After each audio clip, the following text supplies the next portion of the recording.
Hi guys, আজকে একটা নতুন সিরাপ নিয়ে আপনাদের সামনে এসেছি। সিরাপটা হচ্ছে A to Z এই সিরাপের কাজ কি, কখন খেতে হয়, কী জন্য খেতে হয়, কোন রোগে খেতে হয়, সেটা আপনাদেরকে আমি বলবো।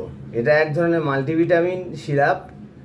এটা 18 বছরের ওপর থেকে 10 ml করে দিনে দুবার খাবার পরে খেতে হয়। এতে হচ্ছে শরীরে এনার্জি বাড়ে এবং খিদে বাড়ে, আর গায়ে ব্লাডও বেড়ে যায়। এটা যে কেউ খেতে পারে 18 বছর ওপর থেকে। আমি আমার অনেক পেশেন্টকে দিয়েছি এবং সাকসেসফুল কাজ হয়েছে।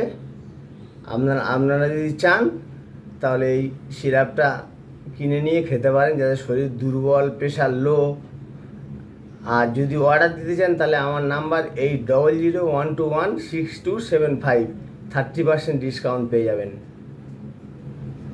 আর আপনাদের যাদের মধ্যে যারা মানে খেতে পারে না, খাওয়ার রুচি নেই, তারাও খেলে এই প্রবলেম সলভ হয়ে যায়। আজকে এইটা এই পর্যন্ত। দয়া করে চ্যানেলকে সাবস্ক্রাইব করে দেবেন।